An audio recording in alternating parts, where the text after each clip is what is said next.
इस वीडियो में हम देखने वाले हैं origin of the solar system की कुछ पुरानी जो थ्योरीज हैं उनके बारे में देखने वाले हैं। तो ये तो हम जानते हैं कि बिग बैंग थ्योरी जो है हमारा वो मॉडर्न थ्योरी है, मतलब अभी के टाइम में दी गई है, आपका आधुनिक थ्योरी है। तो इससे पहले भी आपने साइंटिस्ट ने अपना ट्राई किया होगा इसके बारे में कि ब्रह्मांड की उत्पत्ति कैसे हुई, इसके बारे में कुछ थ्योरी देने के लिए। तो हम देखते हैं यहाँ पे कि आपका जो पुरानी जो थ्योरी होती है एंशियंट थ्योरी, वो आपका किस आपका जो साइंटिस्ट थे उन्होंने दिए थे। तो वो जो थ्योरी थी वो बेस्ड थी एक स्टार से रिलेटेड थी, दैट मीन मोनिस्टिक कॉन्सेप्ट थी, और एक थी डुअलिस्टिक कॉन्सेप्ट। मोनिस्टिक कॉन्सेप्ट में आपका जो हमारे जो साइंटिस्ट होते हैं वो बताते क्या है कि साइंटिस्ट का कहना ये था कि हमारा जो सोलर सिस्टम है वो आपका एक तारे से बना हुआ है, और डुअलिस्टिक कॉन्सेप्ट में वो बताते हैं कि जो हमारा सोलर सिस्टम है वो दो तारे से बना हुआ है। तो ये जो है मोनिस्टिक कॉन्सेप्ट को पहले हम डिस्कस कर लेते हैं कि इनको इसके बारे में बताने वाले साइंटिस्ट कौन है। तो पहला साइंटिस्ट क्या होते हैं, सबसे पहली बार जो आपका साइंटिस्ट देते हैं वो इमैनुअल कांत होते हैं, जो गैसियस हाइपोथेसिस के बेसिस पे आपका बताते हैं कि ये आपका क्या होता है कि इमैनुअल कांत बताते हैं 1755 में इन्होंने बताया था। ये बताते हैं कि क्या होता है, पहले से हमारे जो ये ब्रह्मांड में ये स्पेस में रहते हैं छोटे छोटे पार्टिकल्स जो है अंतरिक्ष में बिखरे पड़े रहते हैं। प्रीमोर्डियल पार्टिकल उन्होंने इसको नाम दिया। ये प्रीमोर्डियल पार्टिकल्स होते हैं यहाँ हमारे ब्रह्मांड में पहले से बिखरे होंगे। और ये प्रीमोर्डियल पार्टिकल्स ये बहुत ही आपका देखेंगे कि इधर उधर बिखरे होने के कारण कुछ पार्टिकल्स बड़े हो साइज के होते हैं और कुछ पार्टिकल छोटे साइज के होते हैं। बड़े और छोटे साइज के होने के कारण वो उन पार्टिकल्स के बीच में क्या होता है, गुरुत्वाकर्षण बल लगता है, और वो गुरुत्वाकर्षण बल के कारण बड़े पार्टिकल्स छोटे पार्टिकल्स को, छोटे कणों को अपनी तरफ आकर्षित कर लेती है। आकर्षित करके वो अपने में उसको समाहित कर लेगी। इस तरीके से क्या है कि बड़ा पार्टिकल है, बड़ा कण, वो सारे छोटे छोटे कणों को मिला करके आपका देखेंगे एक नेबुला टाइप का आपका गैसियस आपका नेबुला बन गया। गैस पार्टिकल है। अभी तो स्पेस में हमारा अंतरिक्ष में बिखरे हुए ये सारे के सारे कैसे होते हैं, गैसियस पार्टिकल थे, ऐसा बताया इमैनुअल कांत ने। जैसे जैसे ये गैस आपका ये इनका साइज जो है पार्टिकल्स का कंबाइंड होकर के बड़ा होने लगा, इनका गुरुत्वाकर्षण बल भी बढ़ने लगा। गुरुत्वाकर्षण बल बढ़ने के कारण ये नेबुला का साइज और भी बड़ा होगा। और इनके अकॉर्डिंग ये बताया जाता है, इमैनुअल कांत बताते हैं कि जैसे जैसे इसका साइज बढ़ता है वैसे वैसे इसका टेम्परेचर भी बढ़ने लगता है। टेम्परेचर बढ़ता है, और जैसे जैसे टेम्परेचर बढ़ता है इस तारे का टेम्परेचर बढ़ने के साथ साथ इसका आपका घूर्णन की जो स्पीड होती है, दैट मीन्स रोटेशनल स्पीड, वो भी आपका इंक्रीज हो जाती है, बढ़ जाती है। तो इस कारण से देखेंगे ये बता रहे हैं क्या कि आपका सेंट्रीपिटल फोर्स बढ़ जाता है। सेंट्रीपिटल फोर्स भी बढ़ रहा है, और वो सेंट्रीपिटल फोर्स किस पे बेस्ड होती है, लगभग आपका ये हमारा केंद्र की तरफ लगने वाला, मतलब गुरुत्वाकर्षण बल है। और जैसे जैसे और भी बड़ा होगा तो क्या होता है कि एक समय ऐसा बताते हैं कि ये क्या हो रहा है कि अब क्या होता है कि सेंट्रीफ्यूगल फोर्स जो होता है ना, अपकेंद्री बल, वो आपका तेज हो जाता है। यहाँ पे अब केंद्रीय बल तेज होने के कारण क्या हो गया, बड़ा साइज का हो गया। अब केंद्रीय बल तेज होता है तो ये जो आपके पार्टिकल्स है वो क्या होने लगे, आप देखेंगे कि इसके बाद क्या होता है कि ये जो पार्टिकल्स है यहाँ से निकलने लगेंगे। कैसे निकलने लगेंगे अचानक से, तो इसके बारे में वो बताते हैं कि जब ये बहुत बड़ा होता है तो इसमें जो आपका गैसेस होती हैं वो आपका हाइड्रोजन कंबाइंड होकर के हीलियम बनाती है। जब ये हाइड्रोजन बहुत ज्यादा कंबाइंड होकर हीलियम बना लेती है तो वो ठंडा होना स्टार्ट होती है। हीलियम ये रिएक्शंस कम होने के कारण अब देखेंगे ये ठंडा होना स्टार्ट होगा। अब ठंडा होने के टाइम में क्या बोला गया है कि ये जब ठंडा होने लगता है तो इसकी ऊपरी सतह जो होती है उससे छोटे छोटे आपके पार्टिकल्स जैसे सिकुड़ने लगेगी। तो सिकुड़ते टाइम में क्या होता है, ऊपर के पार्टिकल्स यहाँ से ये सिकुड़ के छोटा होना चाहेगा, उस समय ऊपर की इसकी जो परपट्टी है वो परपट्टी के पार्टिकल्स, उसके छोटे छोटे पदार्थ निकलने लगेंगे। इस टाइप से बोलते हैं कि ये छोटे छोटे ऐसे 8 पदार्थ यहाँ से निकलते हैं, और ये जो है ना 8 यहाँ से अलग अलग मैटर निकल करके एक एक ग्रह बनाते हैं। इसके साथ में ये कंबाइन, इनके साथ में देखेंगे एक एक ग्रह बन जाएगा। इस तरीके से उन्होंने बताया कि हमारे जो है वो सारे के सारे 8 ग्रह बनती हैं। जैसे कि फर्स्ट ग्रह बताया उन्होंने मर्क्यूरी बना, सेकेंड आपका बता रहे हैं कि आपका मर्क्यूरी मर्क्यूरी हुआ, उसके बाद आपका देख रहे हैं कि आपका शुक्र, फिर आता है पृथ्वी, फिर बृहस्पति, फिर शनि, फिर अरुण, वरुण और यम। तो ये सारे चीजें ग्रहों के नाम उन्होंने बताए कि इस तरीके से आपके सारे के सारे ग्रह यहाँ पे निकल आए। तो ये क्या क्या थे, फिर से रिकॉल कर लेते हैं। Mercury, Venus, Earth, Mars, Jupiter, Saturn, Uranus, Neptune और last one is Pluto. Pluto को तो अब हम नई प्लेनेट की कैटेगरी में रखते हैं, बट ये सारे के सारे उन्होंने बताया इमैनुअल कांत ने कि ये आपका इस तरीके से निकली है कि जब आपका ये गैसियस नेबुला ठंडा होने लगा तो इसके ऊपर की सतह से ये आपका एक एक करके निकली हुई है। तो ये आपका इनका इमैनुअल कांत का था। तो यहाँ पे देखेंगे कि इनकी क्या होती है, इनकी थ्योरी की कुछ आपका क्रिटिसिज्म भी होता है। इनकी बातों को क्रिटिसाइज भी की जाती है। किस बेसिस पे की जाती है, तो इनका क्रिटिसिज्म ये रहता है कि अच्छा ये जो यहाँ पे जितने ग्रह हैं, जितने भी प्लेनेट हैं, वो सूर्य से निकली है, तो क्या ये सूर्य का जो आपका सूर्य जिस पदार्थ से बना है उसी पदार्थ से आपका ये हमारे जो ग्रह हैं वो भी बने होने चाहिए।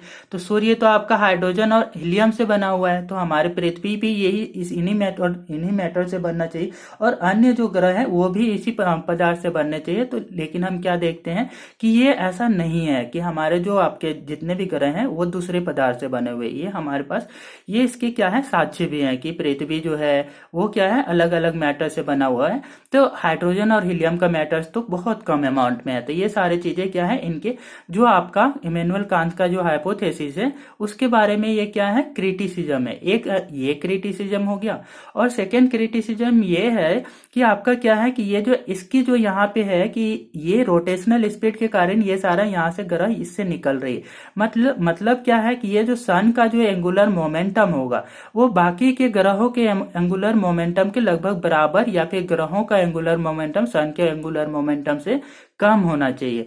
तो ये सारा आपका थ्योरी होता है। लेकिन हम यहाँ पे देखते हैं कि आपका क्या है कि हमारा एक जुपिटर ले लें, जुपिटर का एंगुलर मोमेंटम आपका सन के एंगुलर मोमेंटम से काफी ज्यादा है। सन का एंगुलर मोमेंटम 20% है, तो आपका जुपिटर का एंगुलर मोमेंटम क्या है, 60% के अप्रोक्स है। तो इतना ज्यादा डिफरेंसेस है। तो ये आपका इमैनुअल कांत हाइपोथेसिस के आपका क्रिटिसिज्म हो गया। तो ये सारा हम इमैनुअल कांत के हाइपोथेसिस को देख लिए। इसके बाद देखते हैं क्या कि इनकी जो हाइपोथेसिस है उनका क्रिटिसिज्म को नोटिस किया। तो दूसरे साइंटिस्ट क्या थे, अपने लाप्लास थे, उन्होंने क्या किया, उनको भी अपना हाइपोथेसिस देना था, उनको भी ये आपका ब्रह्मांड के ओरिजिन के बारे में कुछ बताना था। तो उन्होंने क्या किया कि जो क्रिटिसिज्म था ना कि ये हमारा जो है इमैनुअल कांत की एक और भी आपका क्रिटिसिज्म होता है कि ये जो प्रीमोर्डियल पार्टिकल्स होते हैं, मतलब छोटे छोटे जो स्पेस में आपका कण आपका बिखरे हुए होते हैं, तो वो कैसे बिखरे हुए होते हैं, इनको कौन बिखेरा रहता है। तो ये सारी चीजों के बारे में इमैनुअल कांत ने कुछ भी नहीं बताया। तो इस कारण से ये भी एक क्रिटिसिज्म था कि ये पार्टिकल्स आए कहाँ से। तो इन्हीं कमियों को दूर करते हुए नेबुलर हाइपोथेसिस में लैप्लास 1796 में बताते हैं, उन्होंने क्या किया अपने हाइपोथेसिस में कि इनका जो क्रिटिसिज्म था उसको अवॉइड करने के लिए, उसको दूर करने के लिए उन्होंने पहले कंसीडर कर लिया कि एक गैसियस नेबुला ही हम ले लें। क्यों हम किसी छोटे छोटे पार्टिकल्स को कंबाइन करके, गैसियस पार्टिकल को कंबाइन करके नेबुला बनाएं। तो हम पहले ही ले लेते हैं कि आपका एक गैसियस नेबुला था, तो लाप्लास पहले ही क्या कर लेते हैं कि आपका एक गैसियस नेबुला इसको कंसीडर कर लेते हैं।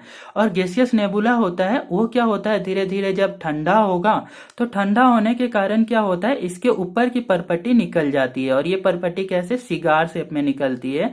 सिगार शेप दैट मीन्स एक फिलामेंट टाइप का निकल जाता है। और इस फिलामेंट में हम देखते हैं कि क्या होती है कि फिलामेंट का साइज जो होता है वो सेंट्रल में थोड़ा मोटा होता है और दोनों किनारों पे पतली पतली होती है। तो ऐसा यहाँ से आपका एक पार्ट निकाल करके ये बता रहे हैं लैप्लास कि ऐसा ठंडा होने के कारण यहाँ से एक सिगार शेप का फिलामेंट निकल आता है। और इसी से हमारे ग्रह हैं पुनः इससे टूट करके क्या आपका छोटे छोटे ग्रह निकलेंगे। तो हम जानते हैं कि ये आपका क्या है कि मर्क्यूरी का साइज छोटा है, तो ये आपका साइड में है। फिर आपका क्या होती है, वीनस, फिर अर्थ, फिर मार्स, फिर जुपिटर, फिर सैटर्न, फिर नेपच्यून। ठीक है, तो ये सारी चीजें हमारे पास इस तरीके से अरेंज है। और उनकी साइज के बारे में भी ये बोलते हैं कि आपका हमारा जो जुपिटर है सेंट्रल में होता है, तो उसका साइज भी यहाँ पे बड़ा है। इस तरीके से जो मर्क्यूरी है वह साइड में है, सबसे छोटा है। इस तरीके से प्लूटो सबसे साइड में उन्होंने लिया था, तो वो आपका क्या था, वो भी सबसे छोटा था। तो ये सारी चीजें आपका लैप्लास हाइपोथेसिस में उन्होंने बताया। तो ये तो चलो एक क्रिटिसिज्म, उन्होंने एक क्रिटिसिज्म से बच जाते हैं कि ये प्रीमोर्डियल पार्टिकल्स जो रहते हैं छोटे छोटे वो आपका कहाँ से आते हैं, ये क्रिटिसिज्म से उन्होंने बच जाते हैं, वो डायरेक्टली गैसियस नेबुला ले लिए। लेकिन बाकी के दो आपका देखते हैं कि हाइपोथेसिस क्रिटिसिज्म होते हैं वो इन पे भी अप्लाई होगा। जैसे कि आपका जुपिटर का एंगुलर मोमेंटम है वो सन के एंगुलर मोमेंटम से कैसे अलग है, ये सन है और सन से ही हमारे सारे प्लेनेट बने हैं, तो बाकी प्लेनेट का भी एंगुलर मोमेंटम लगभग उतना ही होना चाहिए या फिर उससे कम होना चाहिए। तो सन का 20% है, तो ये हमारा जुपिटर जो है उसका एंगुलर मोमेंटम इतना ज्यादा कैसे है। तो ये एक क्रिटिसिज्म हो जाता है इनका भी, लैपलास का भी। और दूसरा क्रिटिसिज्म इनका भी यही होता है कि आपका ये जो है सारे जो ग्रह हैं वो आपका सन से ही बने हैं, तो ये जो सन का जो पार्टिकल्स है वो आपका ये सारे ग्रह का भी पार्टिकल्स सेम होने चाहिए। मतलब पदार्थ जिस पदार्थ से सन बना है वो आपका उसी पदार्थ से ये हमारे ग्रह भी बने होने चाहिए, लेकिन ऐसा नहीं है। हमारा जो सन है वो आपका हीलियम से बना हुआ है, हाइड्रोजन और हीलियम से। और ग्रह क्या है, ग्रह में हमारे पास देखते हैं कि अलग अलग आपका गैसेस है, लाइक द हाइड्रोजन, हीलियम और दूसरे भी आपका एलिमेंट हैं जैसे आयरन, ये सारे चीजें से भी हमारा ग्रह बने हुए हैं। तो ये आपकी दूसरी क्रिटिसिज्म आपका लाप्लास हाइपोथेसिस का भी हो जाता है। तो इसके बाद में जब आपका आता है, इतने सारे क्रिटिसिज्म मोनोस्टिक कॉन्सेप्ट में आ रहे हैं कि मतलब एक तारा से बनाने पर दी जा रही थी, तो उस समय साइंटिस्ट डिसाइड करते हैं कि नहीं, हम क्या करेंगे कि डुअल स्टार से बनाएंगे, मतलब कि दो तारे को लेकर के अब हम ब्रह्मांड की उत्पत्ति को देंगे। तो इस बारे में आपका एक डुअलिस्टिक कॉन्सेप्ट में बताते हैं हमारे कैम्बरलेन साइंटिस्ट जो होते हैं, वो बोलते हैं कि 1950 में उन्होंने बताया कि प्लैनेटेसिमल हाइपोथेसिस उनके हाइपोथेसिस का नाम था बाय द कैम्बरलेन।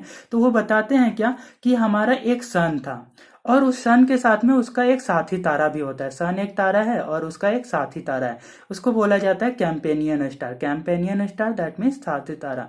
तो ये क्या होता है, सन ये आपका यहाँ पे होता है, तो ये साथी तारा अपने ऑर्बिट पे घूम रहा होता है। ऑर्बिट पे घूमते समय क्या होता है कि जैसे ये सन के पास में आता है कैंपेनियन स्टार, साथी तारा, तो क्या होता है सन का कुछ पार्टिकल्स इससे निकल आते हैं। सन के कुछ आपका यहाँ पे पार्टिकल्स, कण यहाँ से निकल आएंगे और ये जब आपका ये कंपेनियन स्टार कहीं पे फिर निकल जाएगा तो ये क्या हो जाते हैं, ये आपके छोटे छोटे जो पार्टिकल्स निकले थे वो आपका ग्रह में परिवर्तित हो जाते हैं और यही ग्रह आपका फिर सन के चारों तरफ ऐसे ऑर्बिट में घूम घूम कर रहते हैं। तो ये सारे चीजें इन्होंने बताया लैपलास ने, सॉरी कैम्बरलेन ने। तो इनकी भी कुछ क्रिटिसिज्म होगी। 1950 ने ये तो बताया कि आपके कैंपेनियन स्टार आते हैं और ये निकल जाता है। तो पहला क्रिटिसिज्म कि ये कैंपेनियन स्टार कहाँ निकल गया, इसके बारे में इन्होंने कुछ नहीं बताया। और दूसरी आपका देखते हैं कि इसके बाद में जो आपके और भी क्रिटिसिज्म होती है कि फिर से वही है क्रिटिसिज्म होगी कि ये जो है सन से निकली हुई ये सारे ग्रह हैं, तो इनका क्या है कि एंगुलर मोमेंटम सेम होना चाहिए। फिर जुपिटर का कैसे आपका एंगुलर मोमेंटम हाई हो गया, तो ये आपका सेम क्रिटिसिज्म इन पे भी अप्लाई होता है। और दूसरी चीजें ये भी होती है कि आपका यहाँ पे जो आपका मटेरियल है, तो वो मटेरियल्स जो है कि सन से निकल रही है ग्रहों के, तो ये इनकी जो मटेरियल है वो भी सन की जो मटेरियल है उसके सेम ही होना चाहिए। लेकिन ये भी आपका क्या है कि ये भी डिफरेंट हमारे पास ये नोटिस एविडेंसेस है, साक्ष्य है कि ये हमारे जो है कि अलग अलग है। तो ये आपका ये भी आपका एक क्या होता है क्रिटिसिज्म हो जाता है। उसके बाद देखते हैं अपन क्या कि टाइडल हाइपोथेसिस, इतने सारे जो है कि ये सारे जो क्रिटिसिज्म हुआ इनका। तो इसके बाद में क्या थे, टाइडल हाइपोथेसिस आपका इसी को मॉडिफाई करके जेम्स जीन्स और हेरल्ड जेफरी देते हैं 1929 में, ये बताते हैं। और इससे पहले जेम्स जीन 1919 में बताते हैं। इसको इम्प्रूव करने का कोशिश करते हैं, इसमें जो कमियां थी उसको दूर करने का कोशिश करेंगे। इसके लिए भी इन्होंने क्या किया, एक तो हम दो तारे लिए, एक तो सन और इसका एक साथी तारा कैंपेनियन स्टार। इस तरीके से ये बताते हैं, ये दोनों ही साइंटिस्ट ये बताते हैं कि क्या होता है जब कैंपेनियन स्टार यहाँ पास में होता है, इसके पास आता है, तो इससे सिगार शेप का थोड़ा सा ऐसा पार्टिकल्स निकलता है।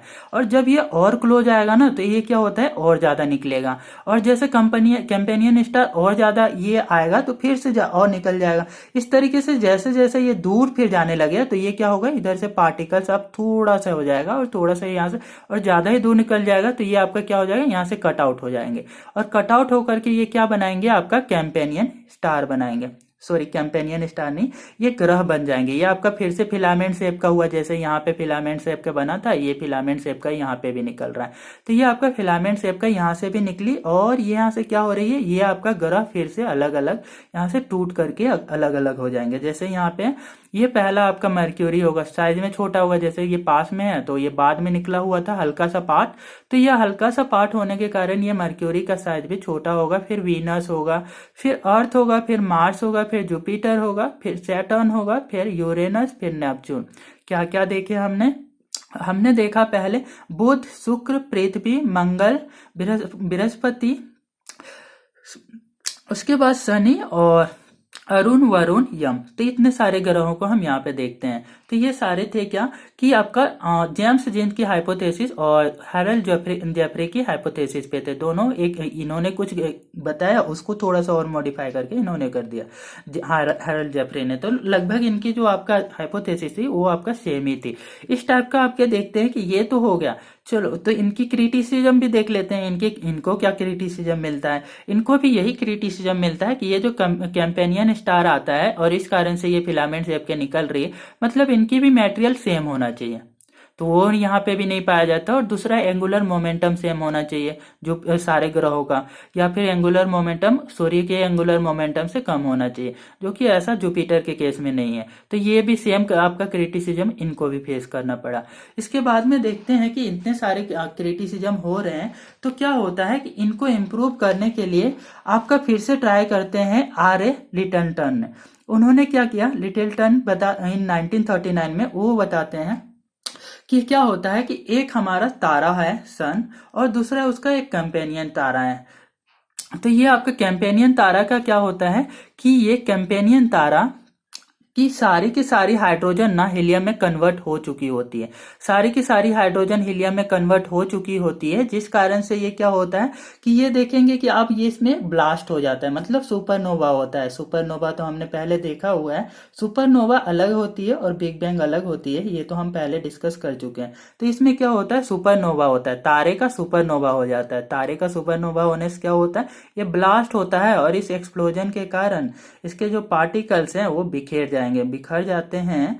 और बिखरने के कारण यहाँ से हम देखेंगे कि क्या होता है कि ये पार्टिकल्स पूरे बिखर जाते हैं, और ये सन के गुरुत्वाकर्षण क्षेत्र में आ जाते हैं। सन के गुरुत्वाकर्षण क्षेत्र में आने के कारण क्या होगा कि ये सन के चारों तरफ घूमना स्टार्ट होंगे। अभी ये पार्टिकल बिखरे हुए थे, तो धीरे धीरे क्या होंगे, ये एक्सप्लोजन के कारण बिखरे हुए थे, दैट मीन सुपरनोवा के कारण।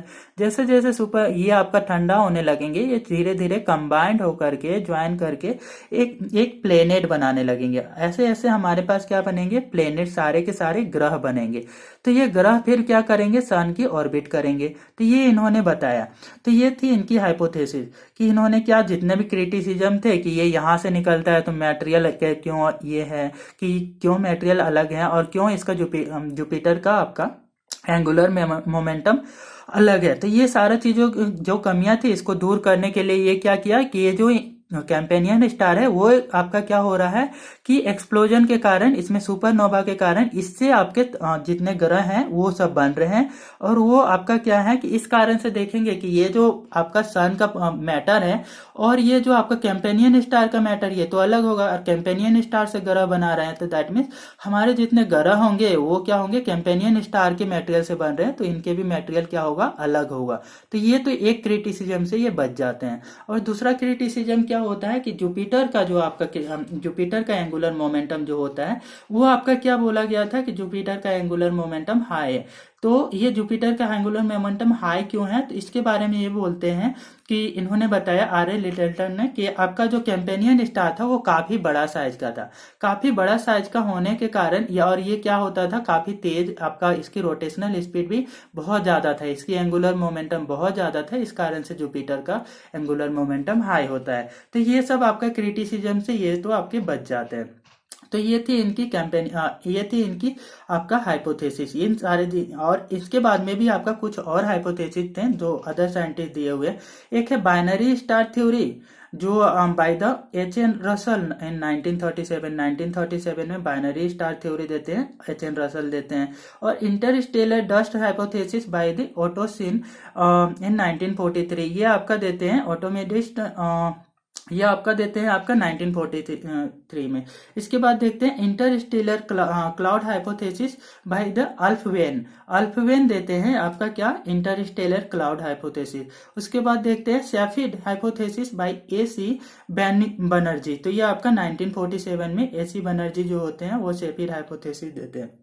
ये सारी चीजें क्या हो गए, अलग अलग हाइपोथेसिस थी जो हमारे बिग बैंग थ्योरी से पहले आई हुई थी। ये हमारा बिग बैंग थ्योरी देखे थे इससे पहले की क्लासों से में हम देख चुके हैं बिग बैंग थ्योरी के बारे में, तो इस वीडियो में तो मैं बिग बैंग को रिपीट नहीं करना चाहता हूँ।